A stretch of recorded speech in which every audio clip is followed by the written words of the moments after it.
Hello, everyone, and welcome to the Brandrew Sports and Culture podcast. My name is Brayden Klassen, and here joined with me is my co-host Andrew Zolondek. How are you doing, Andrew? I'm doing very well. I'm really excited to get this podcast started. It's something we've had in the works for a while. 2020 was a bit of a crazy year. It took a while to kind of get things going, but here we are. We're finally starting it now, and I'm really excited to bring what me and Brayden could bring to the world of podcasts. I And am. I'm gonna start. Oh, Let's go. continue. Go ahead. Oh, we're so polite, us Canadians. I'm going to start off with a little bit of a random quick fact.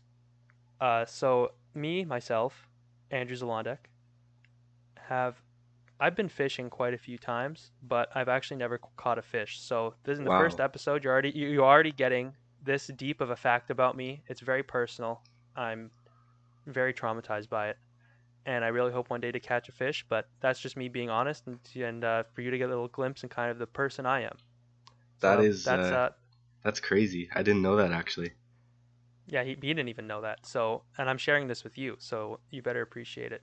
Okay, I I'm do just kidding. appreciate. It's my first time hearing it, but I do I don't hope want you to be do too. catch that fish next summer. I'm definitely gonna try. I hope I catch a trout of some sort. That's my preferred fish. Maybe you'll catch it the same day Mike Trout hits a home run, but um, My it's buddy who's a fan of the LA Angels would really like that. So unfortunately we can't be together doing this, but we're doing our best by recording from our own homes, and it'll have to do. But first off, we want to dip into the NFL. Um, what were some breaking news that you wanted to share?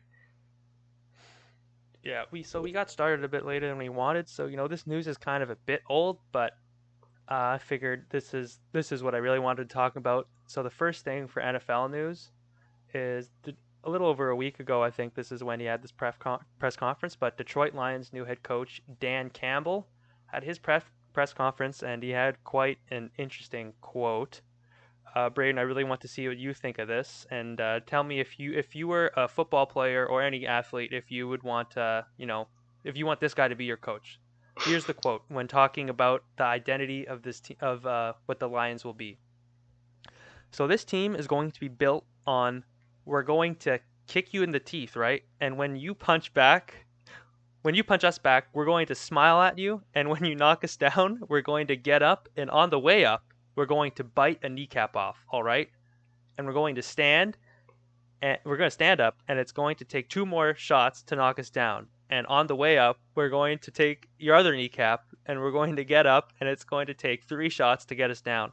And when we do, we're going to take another hunk out of you. Before long, we're going to be the last one standing. That's going to be the mentality. So, Braden, what do you think of that quote? And would you want to play for this coach who loves taking hunks and kneecaps out of his opponent?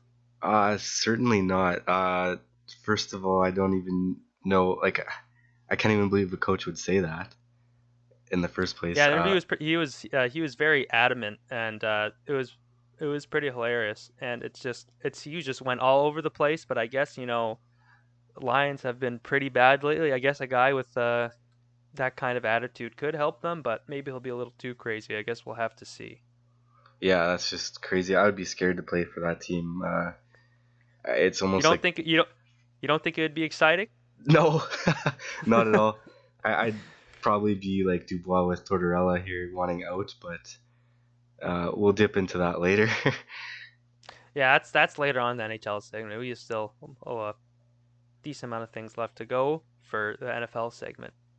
And sort of next on my list of things I wanted to talk about was, I mean, you could kind of see the writing on the wall for the Houston Texans after how disappointing of a year they had, and they already lost uh star receiver. I can't even who did they trade to Arizona? I'm already forgetting. This is really bad and really rusty. DeAndre Hopkins. Oh yeah, yeah.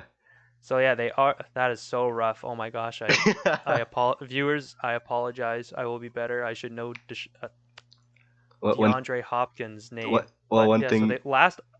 Yeah. one thing everyone should know is that hockey's our first thing. So if we something like that happens, that's why. Yeah, this is like I said sports and culture, like we say sports and culture podcast, but we don't know equal amounts about every sport. We're Canadian, we like hockey. That's But right. okay, on with I still expect more out of myself and I need to be better. And viewers, if you want to roast me on Twitter or wherever, I encourage you to. I need to be bullied to be better. Anyways, so they lost star receiver DeAndre Hopkins last year. Offense was in shambles this year. They were a lot worse. And now it seems that they're down a path where they're probably going to trade Deshaun Watson, and there's lots of rumors circling around that. There's been obviously many teams that are interested, mainly the Miami Dolphins, and the team that's probably in the best position to trade for Deshaun Watson being the New York Jets, oddly enough. And the reasons they're in such a good position with that is just simply the draft capital they have. They'd be able to offer to start the second overall pick, which is probably going to be Justin Fields, which is like a really good start for that kind of trade. But they could probably also offer potentially Sam Darnold, who hasn't done well in New York at all, but he is still a young quarterback and still could have some potential. Or they could even trade future first round picks and second round picks in 2022 and 2023. So when you look at the draft capital and maybe adding in Sam Darnold to that deal, Deshaun Watson trade to the Jets could definitely happen. And God knows they desperately need any help at all at any position on the field, especially quarterback. So it'd be interesting to see how Deshaun would do there and how Houston would do without him. Like Houston's had a rough go of it. They lost DeAndre Hopkins, that started it. Then they lost James Harden, and then they lost George Springer, and now they're probably going to lose Deshaun Watson as well. So, all you Houston sports fans out there, I feel for you. It sucks. Losing players you love, which is also a thing I could relate to that's happened recently. But again, we'll get into that later. That's Thoughts, right. Brayden? Yeah, that's there's lots of options there, but the Jets could really use that. I mean, hopefully it would give them a few more wins and it would give them a better future. But it's you just gotta hope that they can do better than last year. It would be extremely hard not to do, Brayden. And up next, I'm going to go on a little bit of a tangent here, but I don't know. Brayden, have you even seen the video of Gardner Minshew showing off his mullet and his lifted Ford F-150 extended cab? I actually have not, but you can definitely explain what you saw. Okay, so on Instagram, I don't forget. It's all a blur. Ever since I've seen this video, life has just been a blur. I really don't know how to react. And so, yeah, recently Gardner Minshew, quarterback for the Jacksonville Jaguars, posted a video of him sitting in his Ford F-150 lifted extended cab with lane departure alert. And like I guess he must have recently got a really nice cut on his mullet and a really nice haircut. And he was showing it off. He was shaking in the wind, and you just see him pull up, and he just sits there in his truck, all confident and cocky, and he says, "Hey baby," this is in quotation marks, by the way. Quote, "Hey baby, want to take a ride with the Mississippi mud flap?" And he shakes his head, and then he drives off on a dirt road. And I just, I was just taken aback when I first saw that. I had no idea how to react.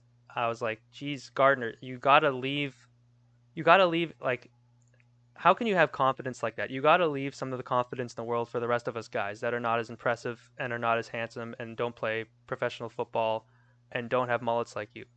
And I just want to call Gardner Minshew out on this podcast, the first enemy of the podcast, and say, Gardner Minshew, you need to stop. You need to be canceled because He you're needs to be just canceled. you're just too much, and I'm just really annoyed, and I just can't believe that this is what we see on the internet. I can't believe And it so either. that's my Gardner Minshew rant, the first beef. If we ever were able to get him on the pod, I would viciously attack him, and I hope that he would realize what a negative impact he's had on society. That's hilarious. That's definitely cancel worthy, but I just can't believe it. That's so funny. Yeah, you should see the video. I don't like that was just a whirlwind of I don't even remember what I did that day. That's how much it had an impact on me. On more positive news, NFL announced that they'll be inviting 7,500 vaccinated frontline workers to the Super Bowl, and they'll all be giving the tickets for free. So Wow. That's some good positive news. Good for all those frontline workers. That is going to be a fun time.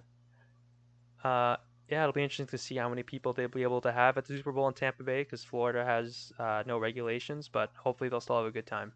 Yeah, it should be good. The weekend's performing, so uh, it'll get those guys moving.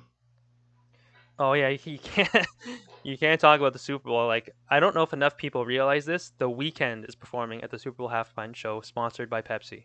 So I'm I'm pretty sure I can't stress this enough. If you haven't heard about it, you better because the Weeknd's performing at the halftime show and it's gonna be amazing. It's sponsored by Pepsi, and it's Unreal. in Tampa Bay, and it's the Weeknd. So I'm Budweiser's gonna be dropping very sure out, to. but Pepsi's in. That's okay. That's okay. Pepsi swooped in like they usually do in the great ad wars. And on next, after some of this, all this football news that does not have to do with an actual game, we get to an actual game that was played on Sunday, the NFC Championship game, Green Bay versus Tampa Bay, the Battle of the Bays, Brady versus Rodgers. Braden, what did you think of the game? This was a matchup between uh, two MVP quarterbacks. Like it was bound to be a great game. It was a close game in the end. Um, I am a Brady fan, so I was definitely watching this game. Um, Green Bay, well, Tampa Bay defense has been very, very strong throughout the playoffs, and they definitely showed that early on. They had like, I think it was three forced turnovers on Rodgers, and Brady took advantage of that. They went up pretty quick, and Packers fans were rioting on Twitter. Um, but then, why don't you let everyone know what happened in the third quarter with Brady? Well, I guess Brady must have thought that to kind of even out with the Packers' offensive attack and the inevitability of Rodgers throwing touchdowns, he was trying to force it, make a few big plays to just kind of even level the playing field, and he ended up throwing 3 interceptions after throwing for 202 passing yards in the first half and having arguably the best first half of his playoff life in his first NFC Championship game. Third quarter, yeah, 3 interceptions. It was rough for him, but I think the end of the fourth quarter where it was a bit rougher for Rodgers and the Packers. Braden, maybe you could touch on what happened Yeah, on so that third and goal rather. It never got to fourth and goal. They never went for it on fourth and goal because, well, Braden's about to tell you. yeah, the coach said after the game he did regret it. I'm not too sure what Regret the. what? I don't regret. You didn't say what he regretted. Oh, sorry. um, well, the play happened. Rogers split the line. He could have what he looked like he could have ran it in, but he threw an incomplete pass on third and goal. That brought it to fourth and goal. Um, and they kicked a field goal. And they never got the ball back. So who knows what would have happened if they would have With went for with it. 2 minutes, what was it? When when was that in the game? 2 minutes left? Three minutes It left? was late in the fourth quarter. I can't remember the exact time, but yeah, it was around there. And I think it was like 2.5 minutes left in the game. You're there. You need a touchdown to tie the game, and exactly, and they kicked the field they goal. kicked the field goal. Never got the ball back. Brady and between Brady and the penalty calls, the offense was able to stay on the field and close out the game. And Aaron Rodgers never got another chance. It was definitely a questionable call. Like you can't help but think what would have happened if they would have went for it. You never know. Maybe the game could have changed Or completely. even if Rodgers just went for the run instead of the pass. Exactly. It It was actually looked like he could have ran it in.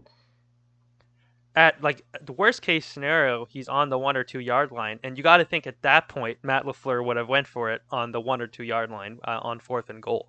Exactly. It But gives you an easier chance then.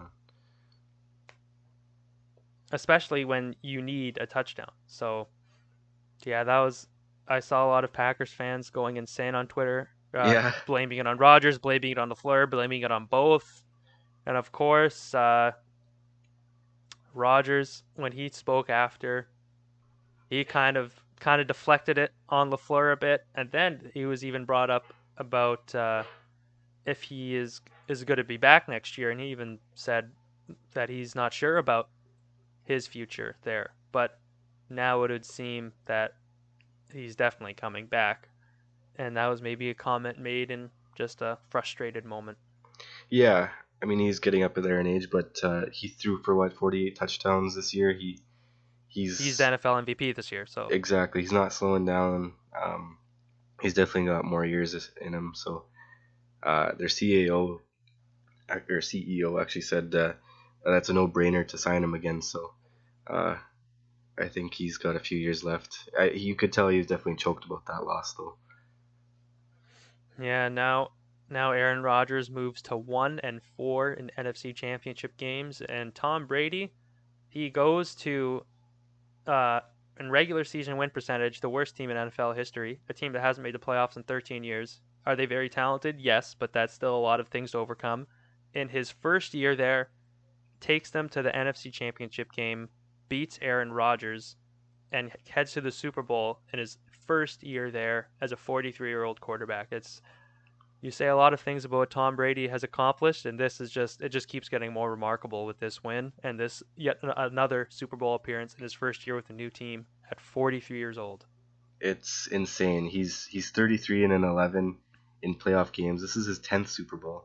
Like you said, first one with the Buccaneers. Oh, what was the crazy stat I saw? I think like 40%, 47% of like the years he's played have ended up going to the Super Bowl. So like That's crazy.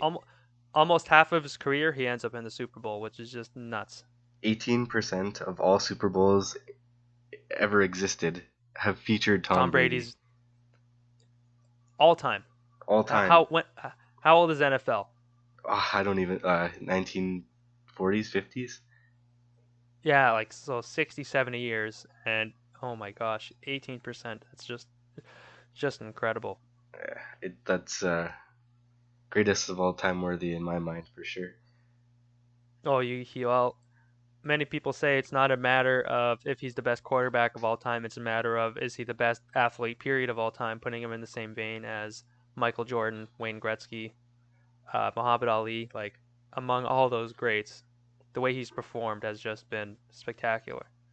And now that takes us to the next game, the AFC Championship game between the Buffalo Bills and Kansas City Chiefs. Brayden, what did you think of that matchup? Um, I didn't actually watch this game, but I do know that it was quite a breeze for the Chiefs to win this game. Um, you got to feel for Allen. He had a great season. He still has a great future in front of him, but you just Mahomes is crazy. Like him and his team, they're the Some of the favorites going plays he into the made, Super Bowl. some of the plays he made in the second quarter was just, oh my gosh, it was classic Mahomes. Like he's halfway falling, but he still throws absolute dimes. It's unbelievable. I really thought Buffalo. I didn't think they were going to win, but I thought they were going to keep it close because you look at between like the best receiver and best quarterback, best receiver and the quarterback. Allen and Diggs was as good of a combination as any, and I thought they would be able to keep them in the game and make big plays. But I think didn't they limit Stephon Diggs for under 80 yards receiving and no touchdowns? And then of course, Hill had an absolute monster game. I think he had about 172 yards receiving. Oh, That's it crazy. was an offensive takeover. I really thought Buffalo's defense would be able to hang on a bit better than they did, but they did not. No, And the predictable thing happened. Maybe not as close as he thought, but Mahomes and the Chiefs are off to another Super Bowl. that's right. It was nice to see Buffalo in the AFC Championship. I'm sure it's been a while. I don't know exactly how long it's been, but it's good to see them get that far. Oh, I'm sure they're fans and how they. I'm sure they're fans if you told them entering the year that Allen would throw 40 touchdowns, Stephon Diggs and him would just have great chemistry. They have a fantastic year. They get to the AFC Championship game. I'm pretty sure their fans would be taking that. And there is really no shame in losing to the Chiefs, defending Super Bowl champions, and clearly the best offensive team in football. Exactly. And Andy Reid's play calling is just it's just always stellar. Yeah, it's And now we get to Brayden. So what do you think about this? Is really early on, but Mahomes Brady. It seems almost destiny, old versus new. What do you think's gonna happen in the Super Bowl? Tampa Bay versus Kansas City. so this is crazy. This is a unique Super Bowl because it's the first time an NFL team will play in their home field for the Super Bowl. Another thing That's for right. Brady to make history on. Accomplish. Yeah, Yeah. accomplish. Um, it's two really unreal quarterbacks playing. It's going to be a very exciting game. This is probably the Super Bowl I'm excited for most of all. Um, Mahomes has only lost one playoff game, so he's And it six was and and guess who it is against? who was it? It was Tom Brady. Oh wow! So he's 0-1 against Brady. Yeah, that was in what AFC Championship game was that against? Was that 29? That must have been 2019. Yeah, it must have been, and it was overtime. So I don't think Mahomes touched the ball in overtime. Oh my goodness, So that must have been frustrating. another cool stat is Mahomes was in kindergarten when Brady won his first Super Bowl, and now he's playing him in this Jeez, year's Super Bowl. that is pretty nutty. Do you have Unbelievable. any predictions? Oh, um, I Kansas City is the favorite.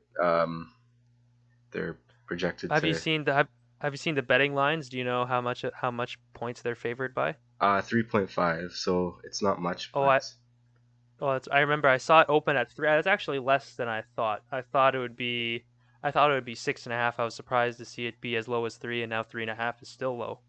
yeah, for sure. But if I'm going to go with the underdogs just because I think he has another one in him. I think Brady's gonna pull it off. You just can't bet against him. Um, Even though Kansas City's the favorite side, I think Brady always finds a way to pull it off. What do you think? Uh, I don't know. Like Tampa Bay's defense has been so good against really good offenses the last 2 games, but the Chiefs are just a whole nother level with their offense. That's gonna take gargantuan effort. I mean, I know with the Saints offense, it was a really big challenge. They played really well, and then the Packers offense was even more of a challenge. They handled it. They played really well. Um, I don't know. I don't know if they'll be able to get enough pressure on Patrick Mahomes like they did on Aaron Rodgers, especially because Mahomes. You probably you. I don't think you really saw much of it in the game against the Bills, but I wonder if that toe injury could come back and nag him, and he could lose some of that mobility, which really helped Tampa Bay. But I don't know. You give Mahomes like the littlest amount of space and time, and he could throw it down the field for a touchdown at absolutely any time. So Tampa Bay's defense is going to have to play really disciplined again. They're going to have to play better than they did against Green Bay, which I don't even know is possible. And as much as Tampa Bay is a very talented team, and they've been really good in the playoffs so far, but in the regular season they were a pretty inconsistent team. And some like if you went to the year and just went talent for talent, you would probably say that Tampa Bay overall could be a more talented team than Kansas City, but that is just not how it played out. So I think Mahomes, Andy Reid, and the Chiefs they're going to pull it out, but there is definitely a part of me that kind of wants to see the 43-year-old and the Tampa Bay Buccaneers pull off the upset and make history. It's gonna be a unreal matchup for sure. Um, and And yeah, don't forget, halftime, the weekend is performing, so you don't want to look away at halftime either. It's the weekend. absolutely. Do you think the first song he'll play is "Blinding Lights"? It better be, because that's like, as much as it's a song that not a lot of people know, it's probably his best, just absolute like art piece of a song. It's probably his best song, as much as like maybe not a lot of people know about it. Not a lot of people have heard it on the radio or anything. But I think that's what I'll start out with, just because it's the sleeper pick for one of his better songs. Absolutely. Ending off the NFL segment, was there any cool fantasy stories that you had from last season or during the season? Oh God, I mean not really. It was kind of is I have no cool stories about my NFL fantasy experience. Part of Uh, it, what like Part of it's my fault. I did just give up at a Oh, point in the season. But so yeah, my starting quarterback was oh my gosh, am I blanking on another name? This is great. It's an NFL star too. Dak Prescott, Dacky Press, oh, and then he broke his. and he broke his leg, and then I forget a lot of the other names, but I had And then Tony a, Romo bu- a, said it bu- was a cramp. oh oh boy, some cramp, Tony, but yeah, and then a bunch of my other good players got hurt too. The only player that was good that was stayed healthy pretty much the whole year was Kamara, and of course in the last week. Not that it mattered for me because I gave up like halfway through the year. He had six rushing touchdowns in one game. If I was actually paying attention, that would have been good. Oh, I got to explain more about my quarterbacks. So it's all coming back to me, all the nightmares. So my backup quarterback was Joe Burrow. He got hurt, and then I got who is Broncos quarterback? What's his name? Oh, what's Drew Lock? I had Drew Lock, and he actually did decent. And then one game, I guess COVID took over, and then all the quarterbacks for Denver were on the COVID list, and they couldn't play. So then Oh, that's I right. And had, then they put in that guy. and this, and keep in mind, like the between that and Joe Burrow getting hurt, it was like a week and a half. So that's when my fantasy was officially dead. Like at that point, I'm like, there's no point in trying. The fantasy football gods don't want me to succeed. They want me to be depressed, and I am depressed. So I gave up on the rest of the year, and that's where I'm at with that. With all the like, I have a few friends that I was in the same league for fantasy football that I'm now in fantasy hockey, and friend Brendan keeps on making fun of me for thinking that I'm just going to give up again. But I'm determined that for fantasy hockey, I am going to stick with it. I know a lot more about it. I'll know what sleeper players to pick up on waivers and such. Excuse me. And I'm a lot more confident in that than I am in NFL fantasy. But Well, hopefully it plays hopefully out next year better. I get better luck. Yeah, exactly. Where did you? Hopefully, sorry. What position did you finish in? Oh God. The weird thing is I started really strong. I'm pretty sure I started like 5-1, but I finished like probably 6-10. Oh yeah, I forget what position. I forget what position I was. I uh, I drafted Lamar Jackson, who he did okay, but he didn't do Not incredible. nearly as good as the last year. No. Exactly, and I also drafted with my first round pick Saquon Barkley, who didn't even play really. So Oh. I didn't finish Oh, very good. I that's finished like 6 and 7 or something like that. So that is really rough. You're like a game or two below 500. yeah, so I'm same as you. I'm hoping next year's better. Yeah, Um, I really hope so too. we'll hope to draft some have luckier picks next year, but that's it for Not get their legs snapped in half by cramps. yeah, exactly. And then have the commentator say it must be a cramp, or you have to hope it's a cramp. So up next after that NFL segment, I think we're gonna take just dip a little toe into Major League Baseball. And to start this off, we're going to be a Toronto baseball biased podcast, and we're going to start off by talking about George Springer, three-time All-Star center fielder, signs 6-year, $150 million deal with the Toronto Blue Jays.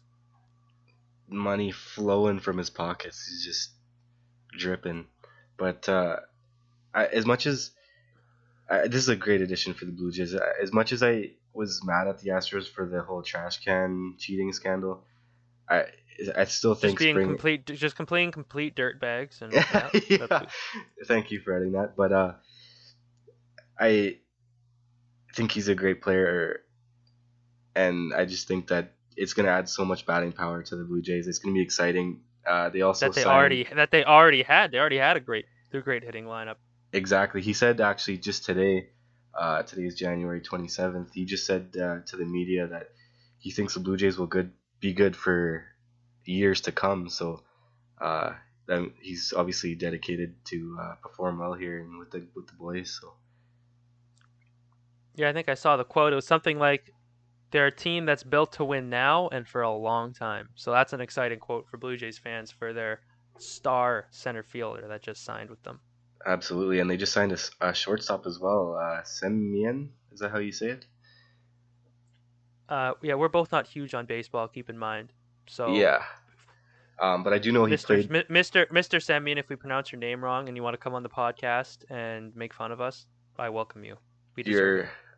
Your doors open, man. But he's he's a great shortstop. Uh, he played for Oakland before, right? Yeah.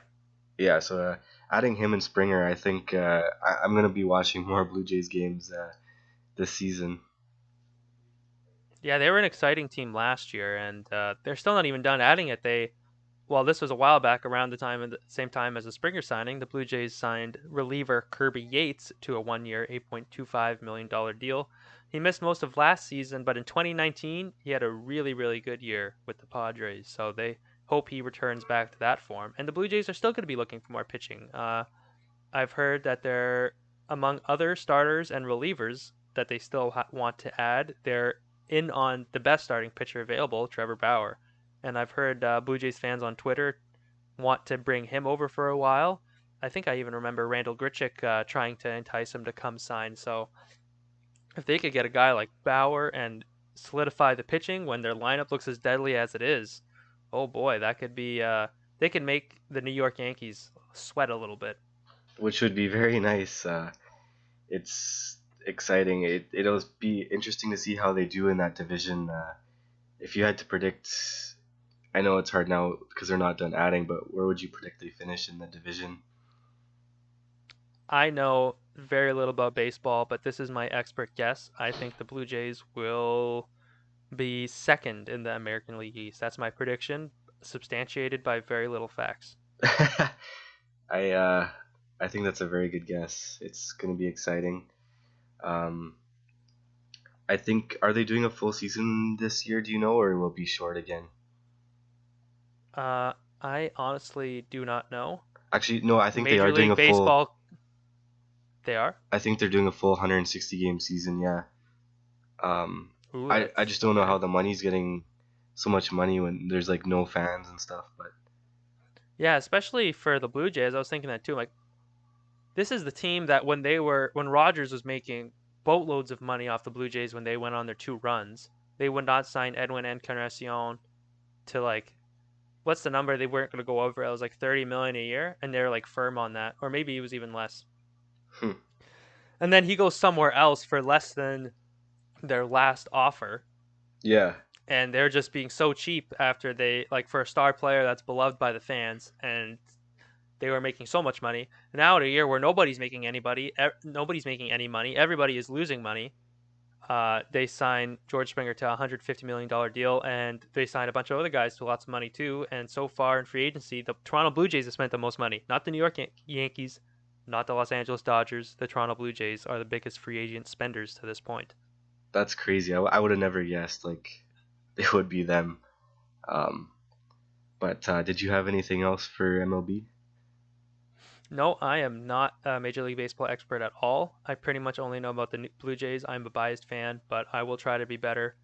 uh, Major League Baseball fans, if you want to come on this podcast and bully me into being more educated, I encourage you to do so.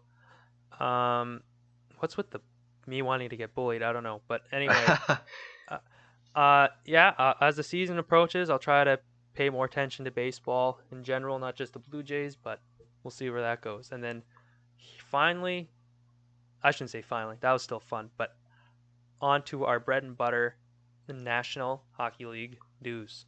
The Can you wait to talk NHL. about hockey, Braden? Sorry, what'd you say? Can you wait to talk about hockey, Braden? This is great. I couldn't wait. This is the best part.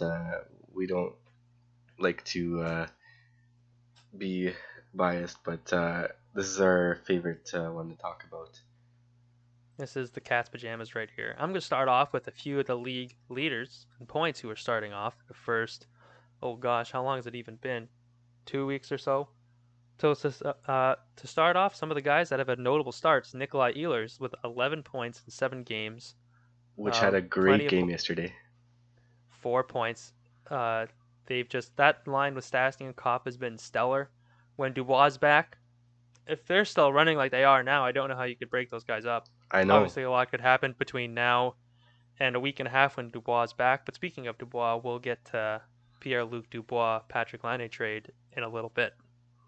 We will. Another guy who's had a really hot start for the Toronto Maple Leafs, right winger Mitch Marner has seemed to reclaim a bit of the magic that he had in his first year when he's playing with John Tavares, but instead now playing with Austin Matthews, and he's playing great. He's been living up to that contract so far, which a lot of Leafs fans weren't so sure of last year.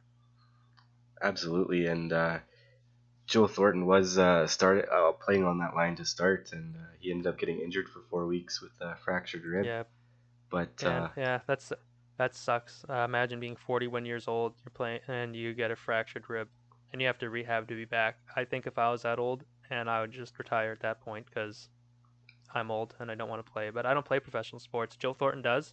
He's going to be back, and he's not going to be a baby like me. On what? to the next. So one last thing on that. Uh, what's the over under on how many inches his beard will grow? But by the time he's back. Is there an actual betting line on this? Like, did you see this, or should No, we like? I just made it up. Oh, okay, there actually should be a betting line on this. I think there'd be a lot of people interested. I would How many be. inches it'll? Oh, Joe, Big Jumbo, he could grow a beard fast. I think the over under has to be. So we're talking about vertical length down from his chin. Yeah, Okay. I'm gonna say at least about 37 inches is got to be the over under because like you just know he is not shaving. When he rehabs, he's just not gonna care, and when he's back, his beard will be down to his knees, and he'll look like a member of Duck Dynasty. But that's that that's caveman what length right there. I know. But that's how he does it. So yeah, that's really how I think he'll be. He'll be trying to challenge his former Sharks teammate Brent Burns for longest beard, and that's my opinion on that. Anyway, on to our last league leader we'll be touching on, John Gibson, with a Vezina caliber start to this year. He is a 948 save percentage on the Ducks, who I don't know the record, but I don't imagine it's great. I don't think it's very good, but he's definitely helping them in the best way he can. That's I definitely Vezina worthy so far. he is keeping them in games. So yeah, 948 save percentage overall and a staggering 960 save percentage at 5 on 5. It Wow. is like he is doing crazy, crazy things. Last year was an off year for him, and I'm really upset because I took Robin Leonard in fantasy, and he's been terrible to start. And I could have selected John Gibson, so that has me really upset. But good for John Gibson, good for the Ducks. In that West Division, things are up for grabs. That fourth spot, obviously the top three is solidified with Colorado, Vegas, St. Louis, but that fourth spot completely up for grabs. All the other teams are pretty equal. Who knows? Maybe John Gibson takes them on a run. They won't score any goals, but they also won't allow. They'll allow even less, and maybe they'll make that fourth spot. Who knows? It's wide open in that West Division. That's right. You never know. And Jack Hughes off to a better start as well this season. I know last year a lot of people were mad about how he didn't really meet his expectations, but he's definitely showing it this year. Yeah, I think his first 3 games he had 6 points. He's cooled off a bit, only with 1 point, I think, in his last three. But yeah, he's had off to a much better start. His advanced statistics support it. He's simply a 5 on 5. He's just producing a lot more offensively than he was last year. Last year, not just goals, chances. He's creating a lot more chances for his team, and the Devils will need him in that very tough East Division. On Absolutely. to some on to some injuries. These are a little late, but I have them, and I'm going to say them anyway. Philippe Myers, probably about a week ago when I first heard about it, suffered a fractured rib and is currently out week to week. Matt Grzelcyk is out with an upper body injury for the Bruins. Marcus Pettersson is also out week to week, along with Juuso Riikola with an injury that is listed at longer term. So with those two guys out, you got to think the Penguins are going to try to trade for a defenseman because without Pettersson, who was really solid for them last year, important piece, and Riikola, who is underrated piece on their blue line, they're probably going to need some help. And along with that, on to the Leafs and the injury we already talked about. Joe Thornton is expected to miss 4 weeks with a fractured rib, and Nick Robertson suffered an injury in his first game and has been put on LTIR as well. And those two injuries have the Leafs potentially looking for forward help after going into the year, maybe having the deepest forward core in the league. They get two injuries to some guys they were expecting decent contributions from, and all of a sudden they might need some forwards. But their waiver, with all the guys they have, their waiver situation is tricky. There's some of their depth guys have been scoring though. I think I saw Adam Brooks scored in one of their games, who was one of the guys up playing, and so did Travis Boyd. So hopefully those guys for them will be able to hold on and produce in the bottom six. Yeah, they seem to be doing fine without them. They had to shift some things up, but they're still scoring. They're still winning. So, speak of last night's game against was it Calgary? Oh yeah. Why don't you tell us what happened there? Well, it all starts in the previous game against the Flames on what would have it been, Monday or Sunday, whatever. Matthew Tkachuk crashes at the net, and he gets, you can't see it, but I'm putting in my sarcastic quotation mark fingers, he gets pushed into the goalie, and he obviously didn't get pushed. He fell into the goalie on purpose, and some say that he tried to knee him in the head. I can't say I saw that in the video. I didn't see much of it, but I wouldn't put past Tkachuk. So yeah, that's how it all started. Obviously, Leafs players not happy with that. And in the next game, after the Leafs secure the victory, defenseman Jake Muzzin flips a puck at Matthew Tkachuk. And I guess I didn't know, like, for a guy that's such a aggravator, all it takes to absolutely make him go full crybaby wham wham mode is you just flip a puck at him, I guess, and then he loses his mind. So yeah, he loses his mind, goes after Muzzin, tries to fight him, walks off the bench, and one of the funnier aspects of this is when he walks out of the ice surface, he slams the door right in front of his captain Mark Giordano. So now Mark Giordano door gets slammed on him. That's not very good. And then he tries to take it out on a little, I think, magnetic shelf, and he looks like he misses it. He tries to hit it and knock it off, but nothing happens really. He just kind of knocked the hand sanitizer on. That's not very nice. It's COVID. People need hand sanitizer. But yeah, so he tried to knock it over. The water bottle stayed just fine, and he looked like a huge crybaby.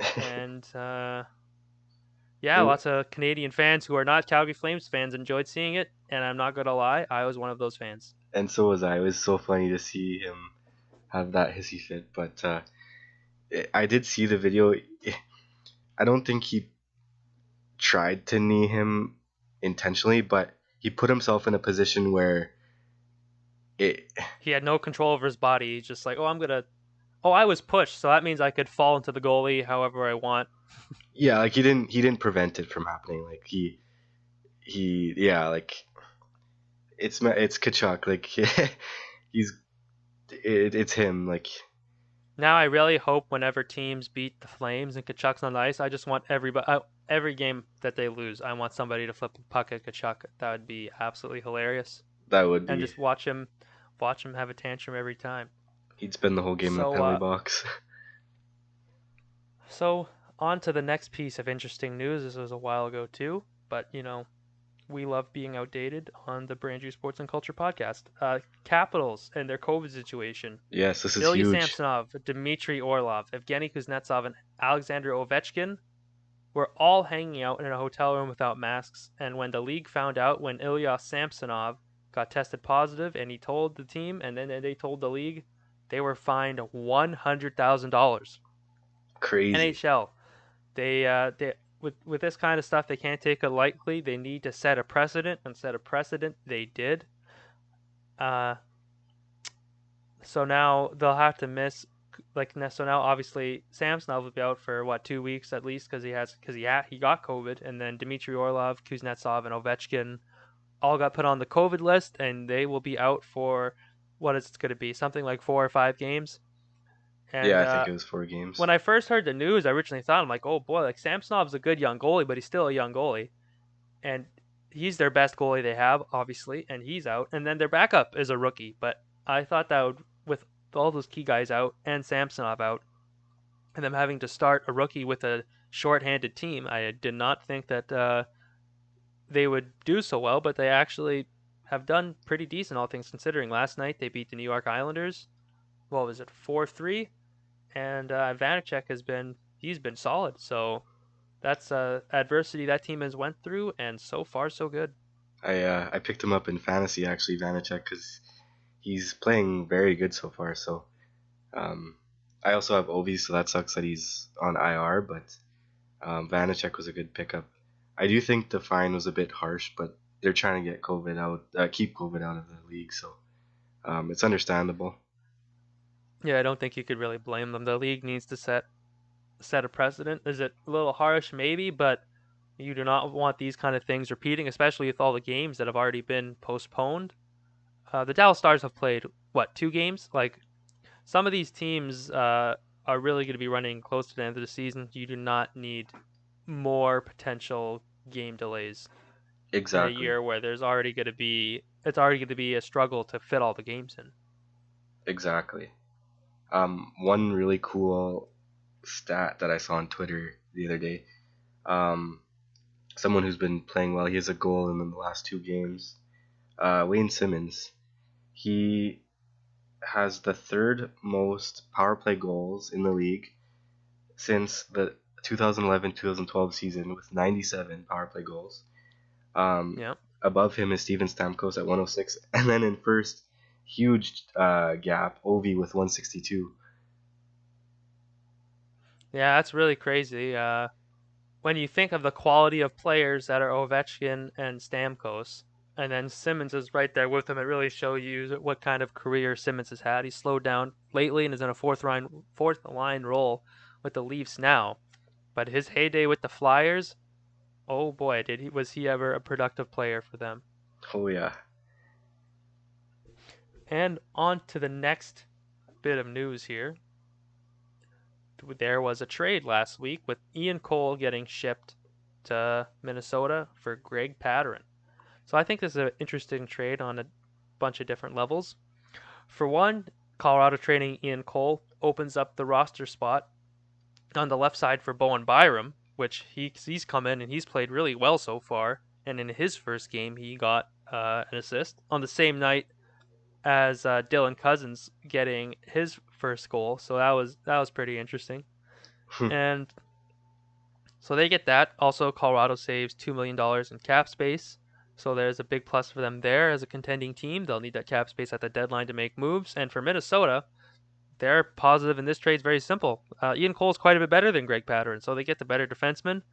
Again, another team in that West Division vying for that fourth spot. Ian Cole makes them a better team, and it gets them closer to challenging for that fourth spot in the West Division, which I think the Wild have a real good Yeah, at with how good Cam Talbot's been so far, and obviously the electrifying rookie out of Russia, Kirill Kaprizov, who's been fantastic for them. a early Calder candidate for sure. Probably the leader of the pack Oh, I right think now. so. He's a very good player. But isn't it just crazy how much skill Colorado has? Like Makar, Byram, the first Byron's line. on their third pairing. Like, and then their first line, McKinnon, Rantanen, and Landeskog, and like adding the depth of Saad, and they have Kadri, and it's just crazy. Like they lit up the Sharks yesterday, 7-3, I think. So just Yeah, that team has Stanley Cup final appearance written all over them. If it wasn't for their injuries in the playoffs last year, you got to think they beat Dallas. They almost did with their injuries. You got to think they beat Dallas if their team had some better health and they didn't have to start Michael Hutchinson in net. yeah, But yeah, that for me, that the you look at the Western Conference and you look at the leading teams. Uh, I think Colorado has to be the best, and I think they make it to the Stanley Cup final this year. That'd be my pick to come out of the West right now. Obviously, Vegas has a real good team, and they could, but I think Colorado is just too loaded at all positions. I absolutely agree. They're a powerhouse. One last little thing before we get into the big topic of the NHL that we want to get to, the Keith Yandle situation.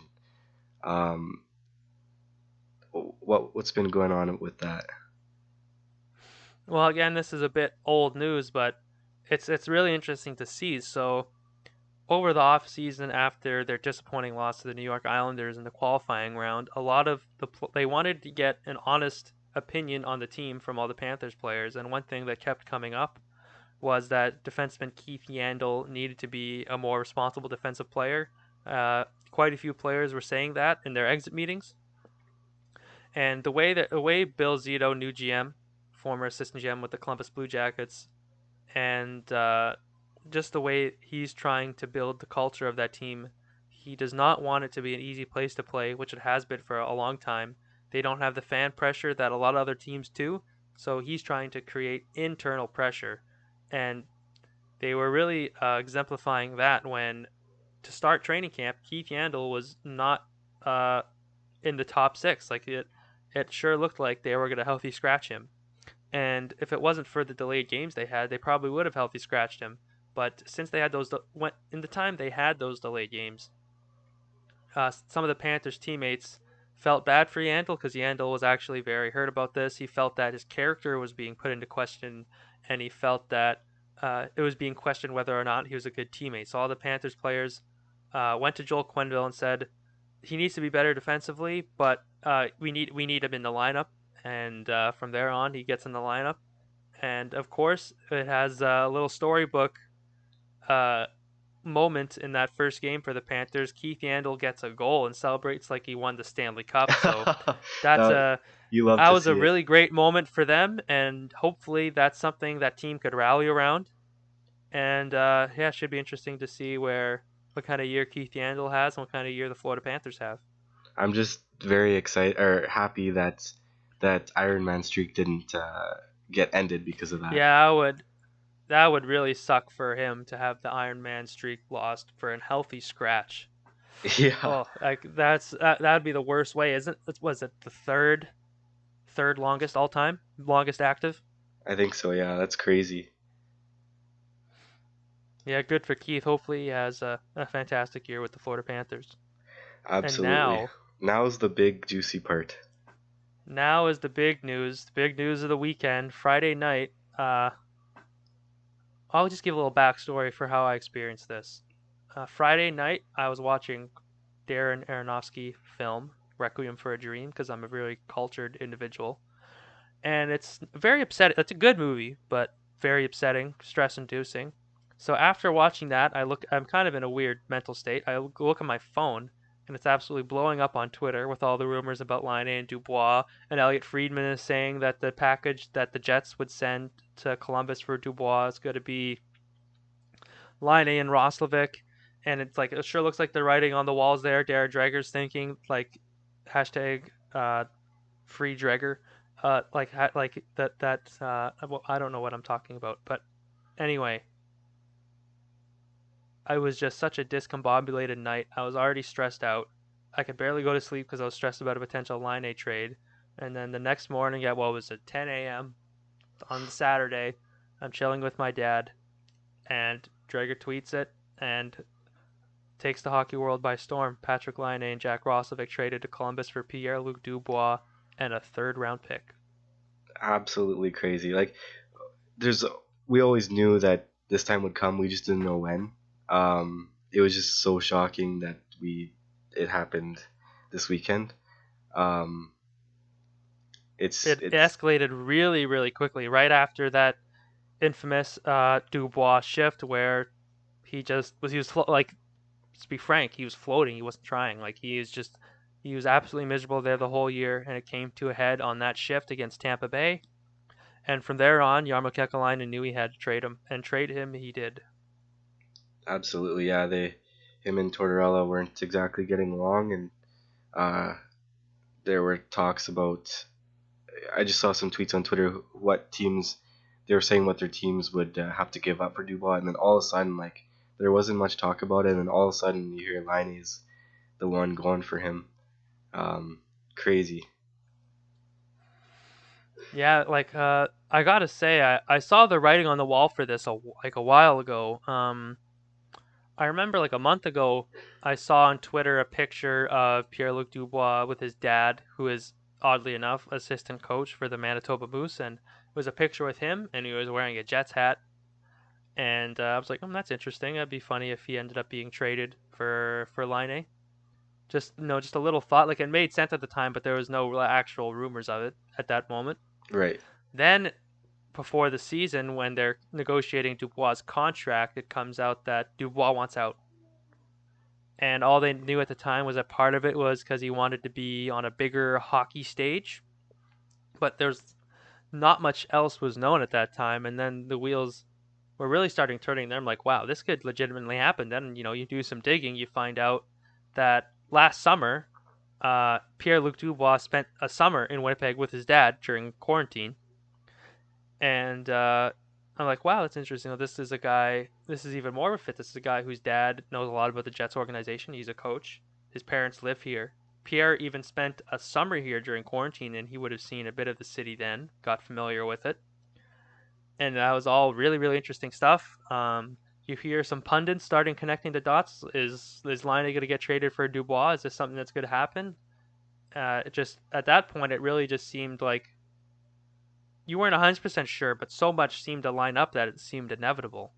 And then, yeah, on Thursday night, Dubois has that shift. Friday night, trade talks escalate. Saturday morning, trade done. And here we are. And oh boy, was there ever a lot of different reactions from emotional fans on both teams. Yes, it sparked a lot of conversation, a lot of emotions. You're right. It happened all so quick.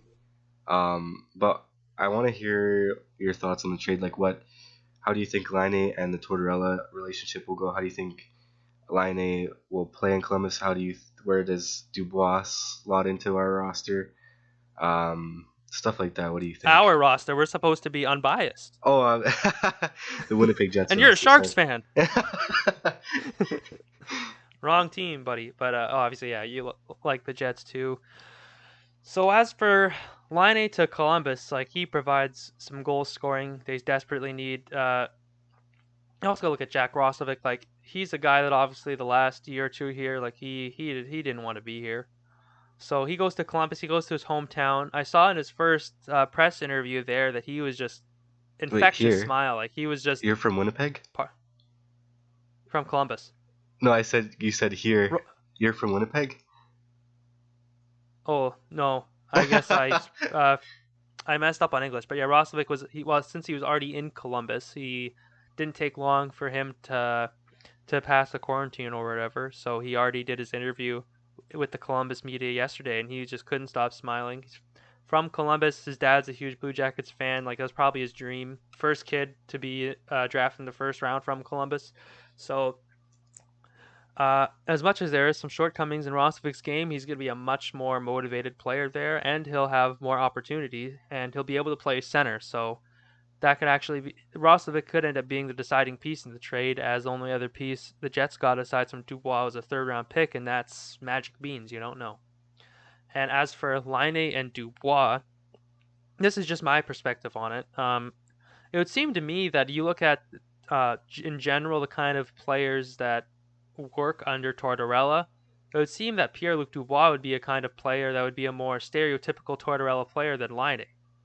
And Laine has obviously gotten better in the two-way part of the game sometimes, but he still has his moments, his lapses, and I'm just curious to see if you'll see anything blow over between Torts and Laine. I almost think they are gonna butt heads a bit because well, him and Pierre Luc did, and Pierre Luc is overall a pretty decent two-way player.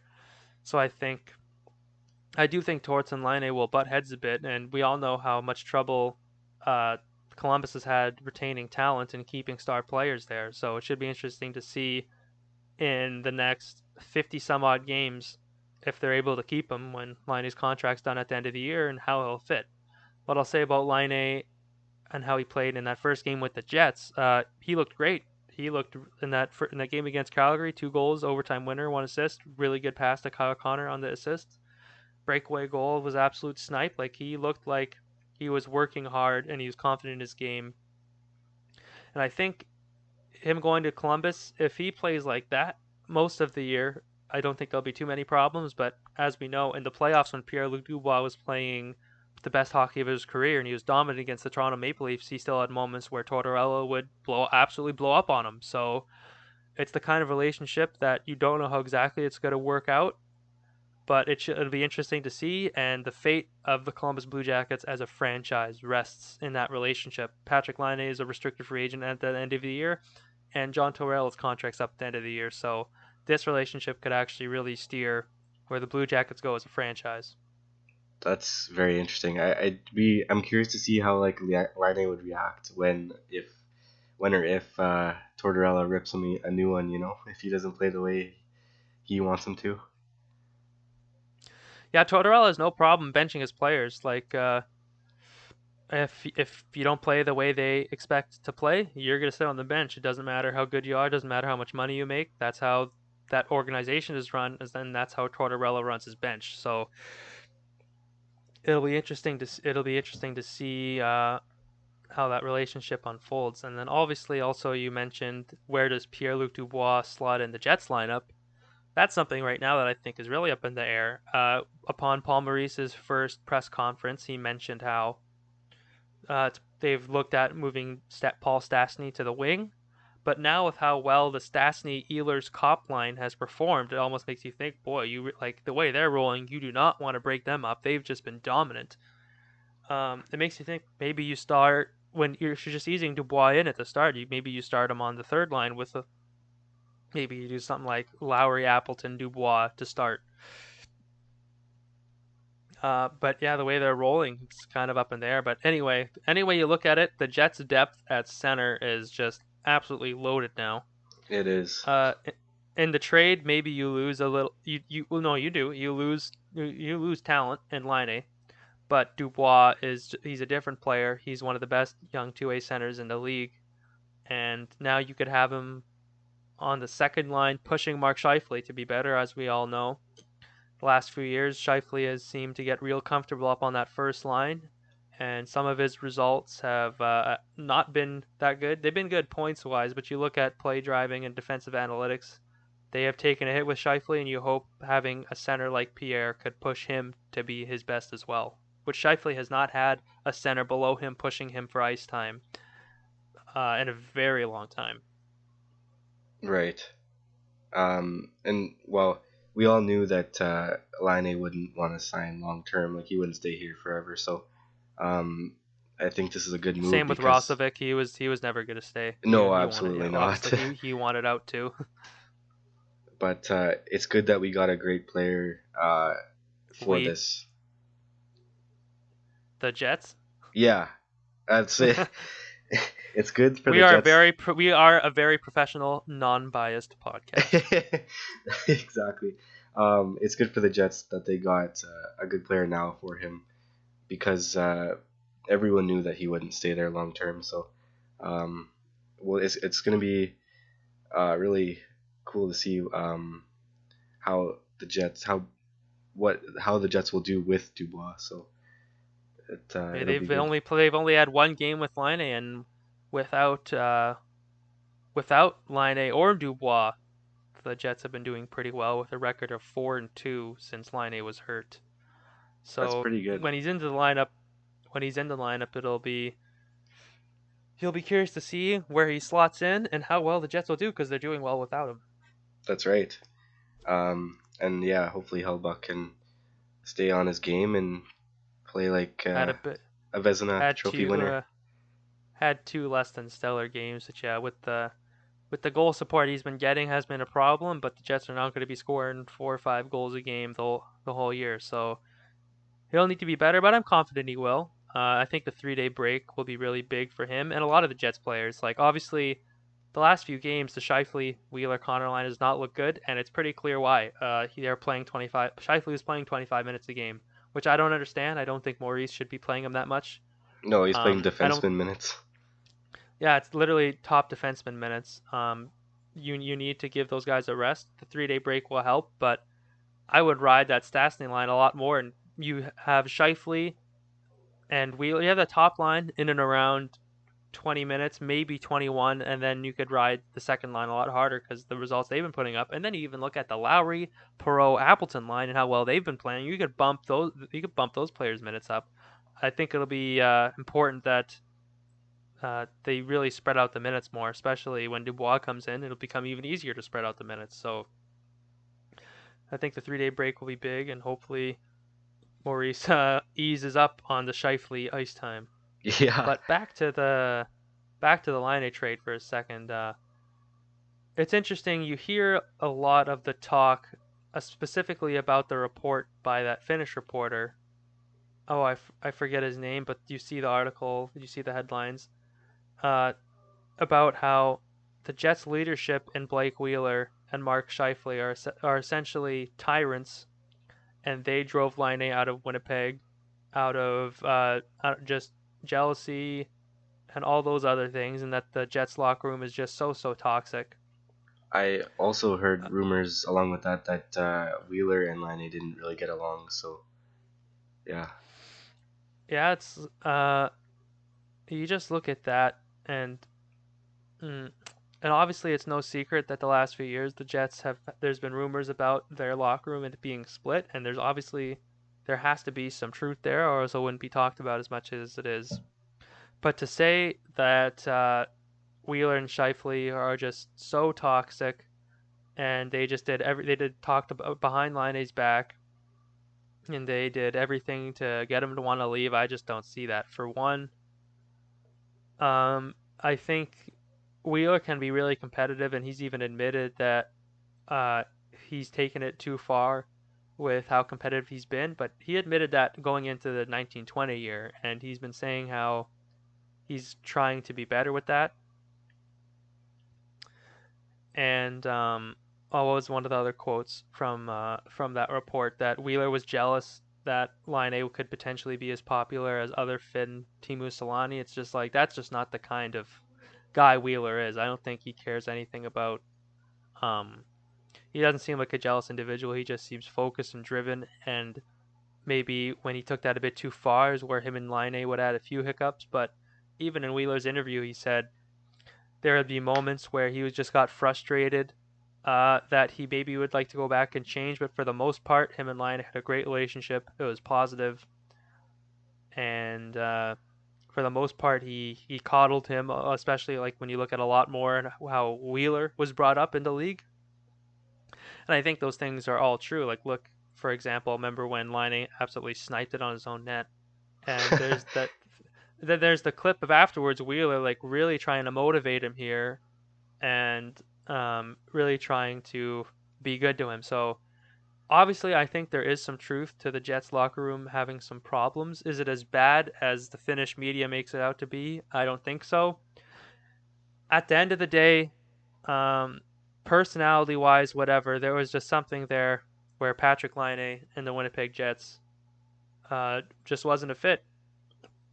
Even Shoveldayoff said on the ice, he thought that, but like him playing with Scheifele last year when Wheeler had to play center, that it wasn't a fit. So however you want to break it down, whether it's personalities in the room not quite meshing, the opportunity that Laine obviously wanted on the first line, where the Jets' depth got in the way, there's just things where he felt he needed to move on, and that's what happened. I'm just glad in all the post game interviews, more between Maurice, between Wheeler, between all the Jets players that talked about him, and then between Patrik Laine himself. You could have kind of kicked him on his way out, and Laine could have said, "Oh yeah, Wheeler sucks" or something like. But they all had nothing but respect for all parties involved. Laine said that he thought him and Wheeler had a good relationship, and same with him and Maurice. All parties had nothing but good things to say. On the other side of the trade, with Pierre Luc, there really seemed to be some bad blood between his teammates, the organization, and him. Uh, I think Jarmo Kekalainen was quoted as saying, when asked about if he was bittersweet about having to deal Pierre Luc, a player they drafted and developed and believed in, and he said, "Not bittersweet at all. Uh, we would have given up a lot to trade up for that number 2 to draft Laine at the draft." So he's almost kicking him on the way out. He's like, "No, it's not bittersweet. Glad he's gone." And then you could tell the way when Columbus players were asked about it that a lot of them were pissed off at Dubois, which him not giving a reason as to why he wanted to be traded, it makes sense. But it just Oh, it was just seemed like a really negative situation with Dubois going out, and a lot of his teammates hated him. It seemed like his management wasn't too fond of him. And after the trade, John Tortorella seemed really, really happy that was all over with, which you can't blame. But also, it's like you could just tell that those players wanted Dubois gone, and they're glad he's gone, and they probably don't wish him well. So it's at least nice on the Laine Jets side of things that they were all respectful and they all had positive things to say. And actually, like even Wheeler, like they all seemed sad to see him go. Like they were sad to see their teammate go, and they wish him nothing but the best. So that's about as good as you could ask for in terms of a departure and what the players were saying. Columbus side of it, they did not get that. It got pretty ugly. Yeah, and hopefully he can. Well, hopefully he's now escaped from that, and that. Well, he'll for sure have a warm welcome in Winnipeg, and I think he'll have great relationships there. We'll see how Laine does uh, on that part of it with Columbus, but Yeah. Yeah, with Pierre Luc in Winnipeg, for whatever the reason was that he wanted out, which he won't fully disclose, one thing you knew, he was miserable there. Like so miserable so that it affected his play. Like he needed to be out of there. And say what you want about that shift against Tampa Bay where he wasn't trying, but I think coming into Winnipeg, he's going to be a he's going to be an extremely motivated player.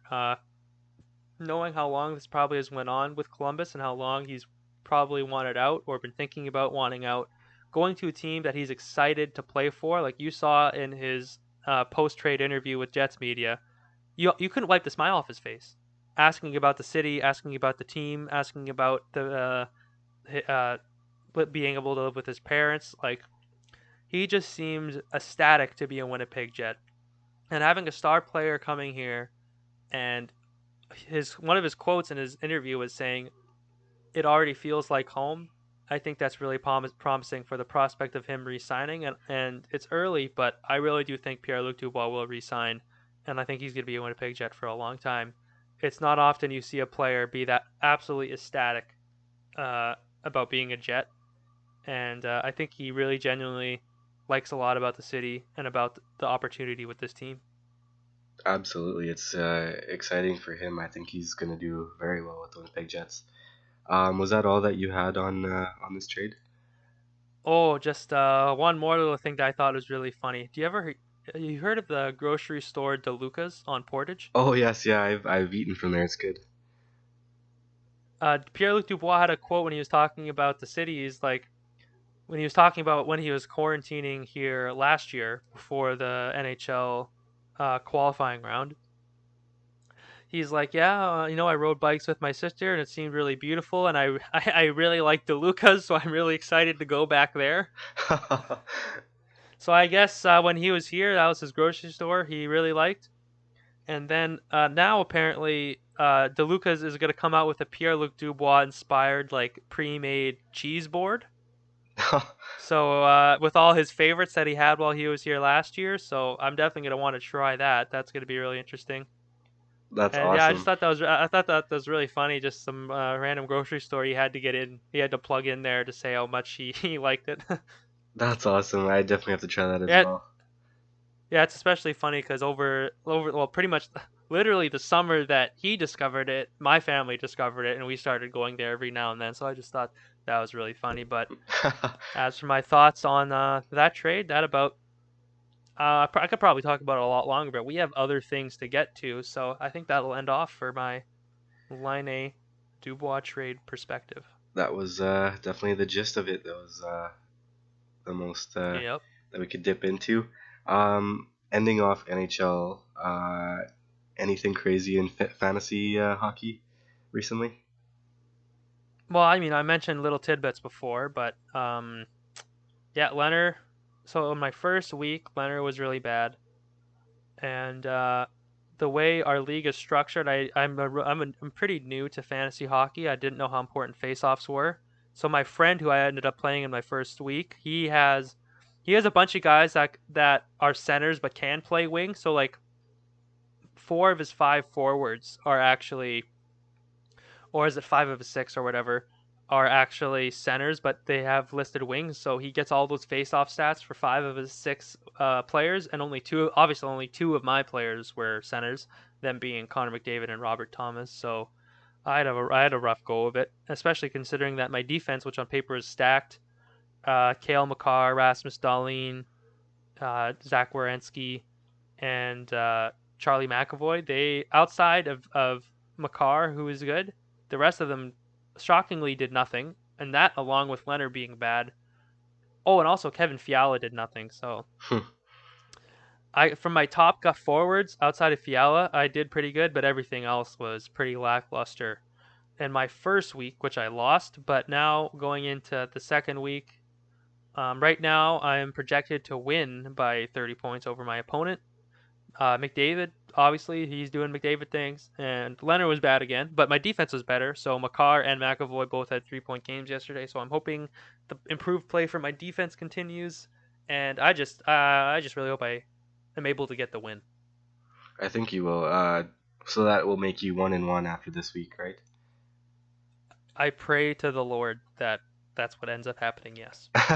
I'm actually 1-1 myself right now, just because we had a short first week. On ESPN, it does it a bit differently, Yeah, but we had an extended first week. It was so long. I think my total games played was like almost 70 oh wow, that's between crazy. all my players. Yeah, and this week it's 39.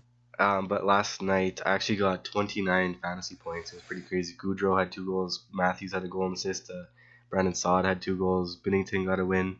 Vanacek got a win. So it was pretty good to see the team perform pretty well. So I should be going to 2-1, which is exciting. So you're projected to win by a decent amount? Yeah. I think it'll be like a 15-point gap, which is good.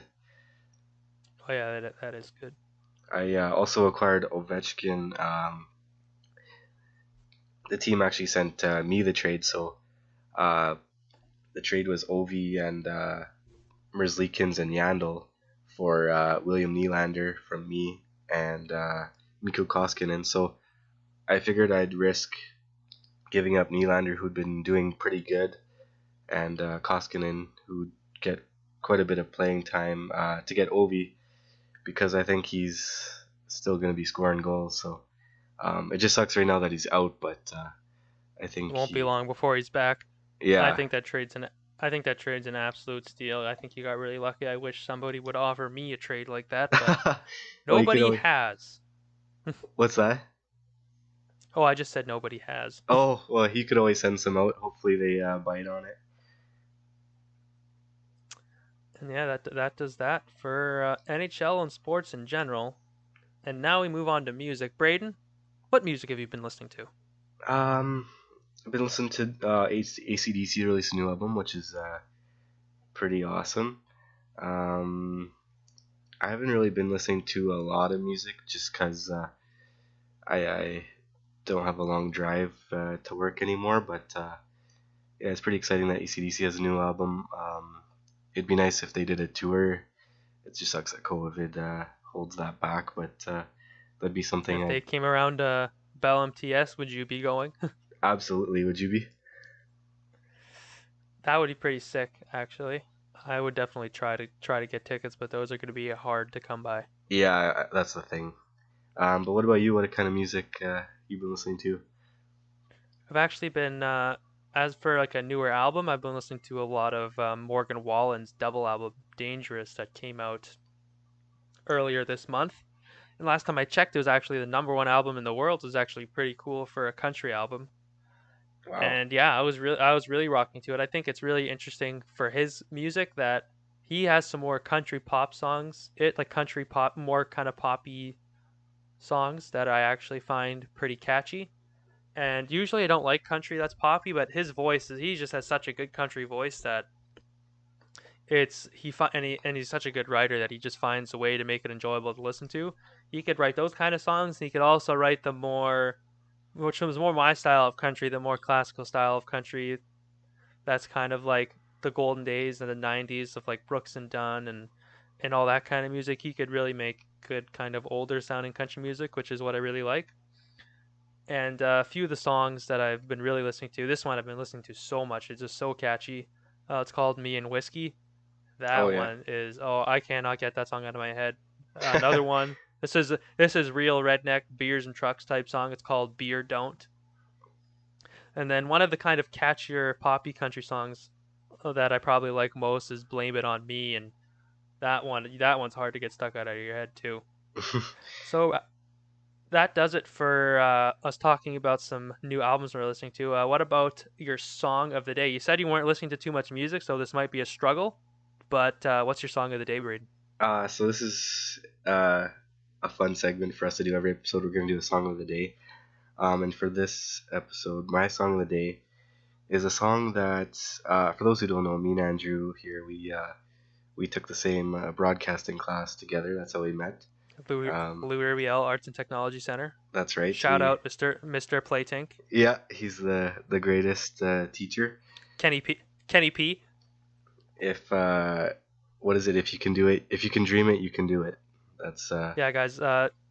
If you ever are struggling in life, just think of the great words of Mr. Kenny P. If you could dream it, you dramatic can pause, do you could it. do it. You could do it. That's right. That's right. So yeah, we ended up sitting each other first day, and we just started talking about hockey, and then we took the whole class together, and then now here we are doing a podcast about it. So um, during that year, he Andrew showed me a song. It's called "Take Me Under" by 3 Days Grace.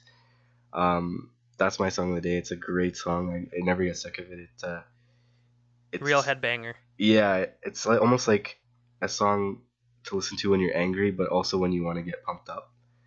I'm Um, angry all the time, especially when I punch holes through drywall and get mad at my dad. so that would be a perfect song for that. Like, Oh, that's a perfect song. If I was going to describe what to do while listening to that song, just think about how much you hate your dad and punch holes through drywall and drink Monster Energy, and that's what you need to do while listening to that song. And if that sounds absolutely like a good time to you, listen to 3 Days Grace, Take Me Under. that, and not only that song, but the whole album. That first album was just very, very good, and I thank you for It was. showing. I thank you for showing me that song because it's very good. Oh yeah, as like a devout 3 Days Grace fan, One X is obviously the album that a lot of people look at and are familiar with. But yeah, their first album, which has a lot of good popular songs too. Uh, just I Hate Everything About You being the main hit off that. Yeah, But yeah. yeah, that's a really really good album as well. Oh yeah, I actually saw them live. I think 2 years ago now. It was the new singer, so the new singer sang the old songs, but it still sounded good. But that was He's a good singer, but it's just not the same as Adam Gontier. God, I miss exactly, him. Well, he exactly. what well I mean he blew his voice out. He does not sound nearly as good as he did 10 years ago. But yeah, it just wasn't the same without Adam. Like I still like some of the songs to the new singer, but for the most part, I just listen to all their old albums. Oh yeah. And what's your song of the day? So yeah, this is gonna be really random, totally different vibe than punching holes in drywall and hating your dad and listening to rock music. But on Monday, I actually watched one of my favorite movies I used to watch as a kid, the 2005 King Kong movie, directed Oh by yeah. Peter Jackson. So I'm a very cultured individual, so I know all the directors too. But yeah, I was taken aback. I felt like I was like 7 years old watching it again. It was just such a good adventure movie, and I'm the kind of guy that really likes listening to film soundtracks. And James Newton Howard's film soundtrack for Peter Jackson's King Kong was just so good. The music is so good. I could not describe you how awesome the music is. You just gotta listen to it. I don't know if I have a specific song.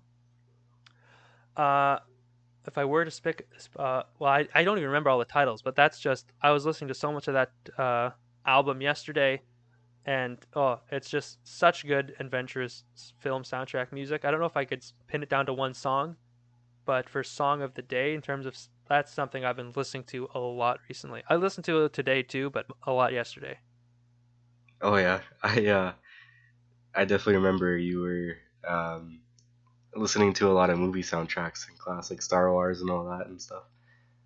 Oh, I love all that stuff. John Williams, shout out, he's a legend.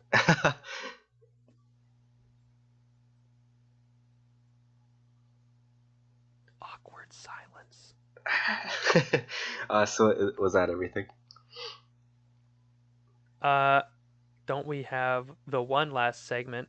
Us here at the Brandrew Sports and Culture Podcast, we're big fans of another sports-only podcast, the Wet Jeans Podcast. And one of our segments that we're going to come up with is we're going to say a tweet that either co-host Robbie Gucci, or co-host Andy Champagne, have tweeted at any time. We could go back to 2007 and read one of their tweets.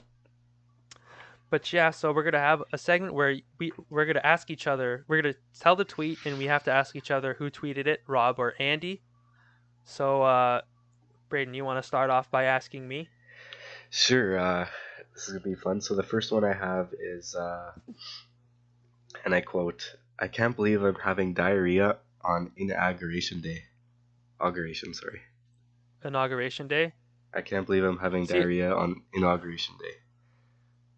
So I pay very close attention to Robbie's and Andy's shout out. If we could get them on the pod, that would be really great. That would be insane. I would, out of all the people that I told to bully me today, I would love if Robbie or Andy bullied me. That would just be the best thing ever. That would actually be entertaining. That would absolutely make my day. But anyway, I know quite a bit about their tweeting tendencies, and I'm gonna say if I had to guess, that sounds like something Rob would tweet. It was actually Andy who tweeted it. Oh, really? Tweet that. Oh, wow. Yeah, already threw me a curveball. A little curvy for the Epi 1. All right, you're next. Oh, okay, we're going to go back and forth. Okay, actually, this probably works better, eh? So here's mine. Yo, bro, congrats on working out this morning. That's dope. You worked out. Rob or Andy? The way you even said it, I think that's Rob. Is it Rob? No? Is it Andy? It's Rob. Oh. I did a dramatic pause and I wanted to see how it would react, but yeah, it is Rob. You are correct. So we're both 0 for 1. You even said it. It was Rob. I was what? It was Rob. Oh, it was? Yeah, you're right. Okay. You have the lead. So 1-0. So this one next. Normalize kissing your homeboys on the cheek goodbye. Normalize kissing your homeboys on the cheek goodbye. Rob or Andy? I had a strong feeling about the first one. It was Rob, and I was wrong, and now I'm second guessing myself. I really think either of those guys could tweet it, so I might have to just take a stab in the dark. Can you say it one more time? I need to hear the cadence. So it's normalize kissing your homeboys on the cheek goodbye. Tweeted. Hit the tweet button right after that. Yeah. Oh. Normalize kissing your homeboys on the cheek goodbye. Yeah, I think it's 50-50, but I'm just going to take a stab in the dark here. I'm going to guess Andy. It was Rob. Oh my god, I thought I'd be good at this. Jeez, I'm just way off.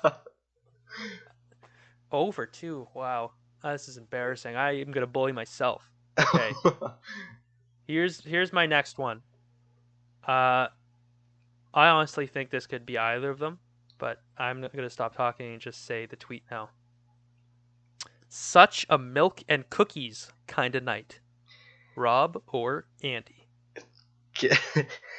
First of all, that tweet's super funny, but Rob is so funny on Twitter. He always tweets like NFL draft pick is in. What kind of night is it? So being that I responded to one of those tweets. He when he's on, it's like a Friday or Saturday. He's like, "What kind of night is it?" And then I responded, "It's such a Chris Campoli kind of night," with a picture of former New York Islander Chris Campoli and his group. He looked really greasy in the picture, and he didn't respond. So I was kind of offended by that. But oh man. But I love it when he goes full. I love it when he goes full Kostitsin mode. Yeah, or Zubov mode, or yeah. Oh, Zubov. Okay, get to your guess, buddy. I gotta say Rob. That is correct. Yes, 2 for 2.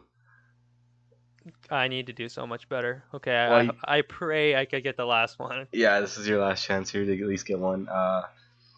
The tweet is: does anyone else take C4 before bed, or just me? C4, like the explosive. No, like the workout powder. Like it's supposed to get you going when Does you work anyone out. else take C4 before? You know what? I'm gonna be confident and say it right away. That is Andy. It was Rob. I was 0 for 3. Yeah. Oh my god! Because I said that because you see on Andy's stories and stuff, he'll post about working out and then he'll like make satirical comments about how cool he is for working out. So I figured that'd be like line up with the kind of comedy. I never see Rob posting him at the gym like I see Andy. So I figured, I guess it was Andy just making. I mean, Rob just making fun of people who go to the gym. Yeah, I think so. It was just a random tweet by him. I don't think he works out at Wow. all. So my last saving grace is somehow I stump you, and you don't get this one. Well, we'll see. What is it? Okay, for the last one, this is Braden's chance to go 3 for 0 after me going 0 for 3, and he could just laugh in my face. Number 3, float like a butterfly, sting like a Joel Farabee. That's really creative. I just from listening Rob to or Andy? Wet Jeans. Shout out to Wet Jeans podcast, but Braden, they both like Joel. No, they both like Joel Farabee equally. they do. But I just remember Rob talking about Farabee a lot, and like I like how or not, I like he says his name kind of funny, so I'm gonna say Rob. Did you do this just so to ease my pain and that you don't go 3-0 because it was Andy? Oh, I actually thought it was Rob. You actually did. You're not lying. No, I'm not lying. G to your H.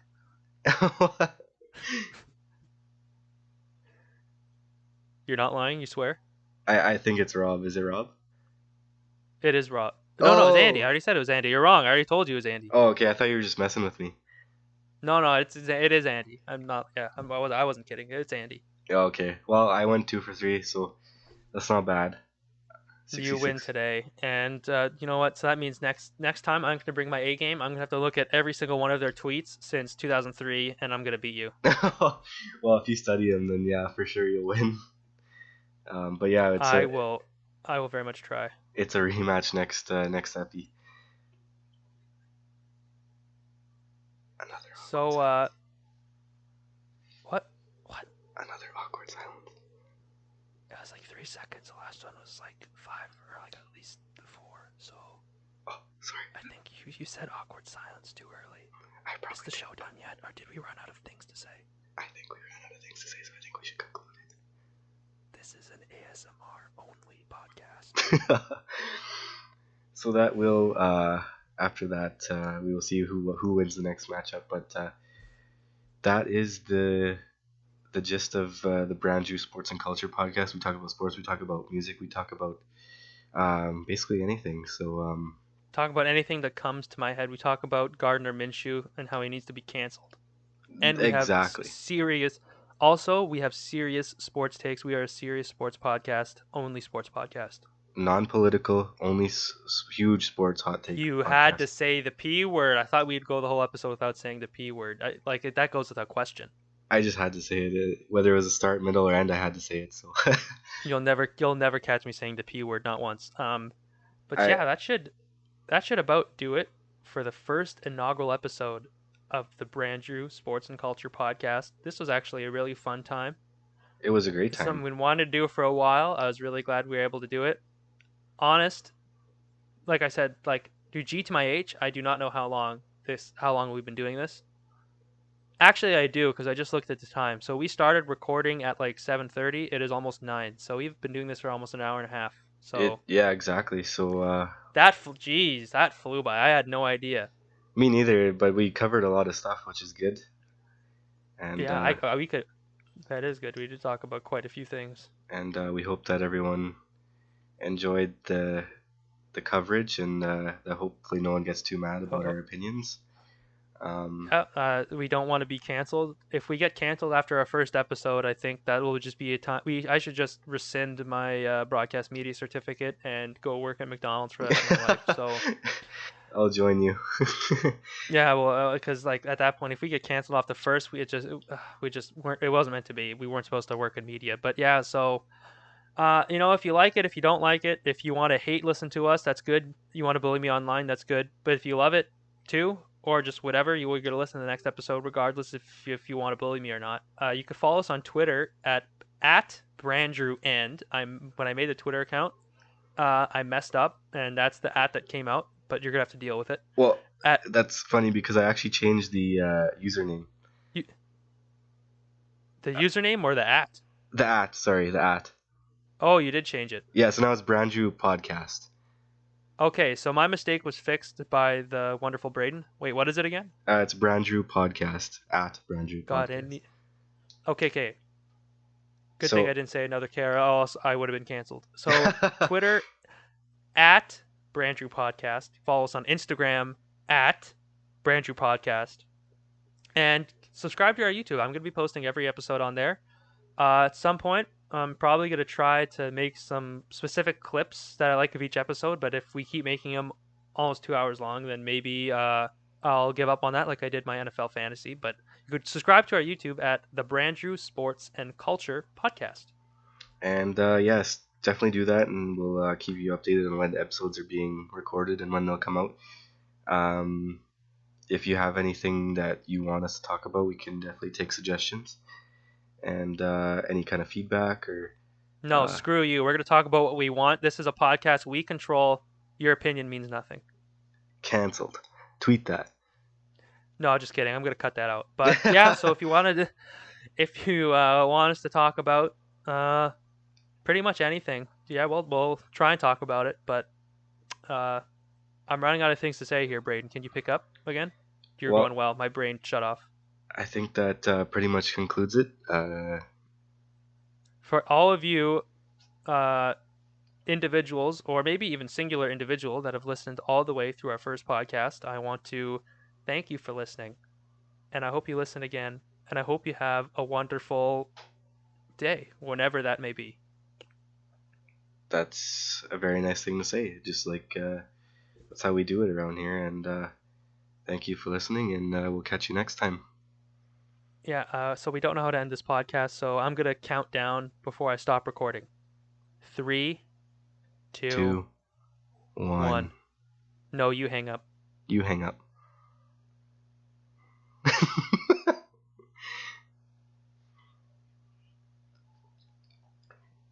That went by quick.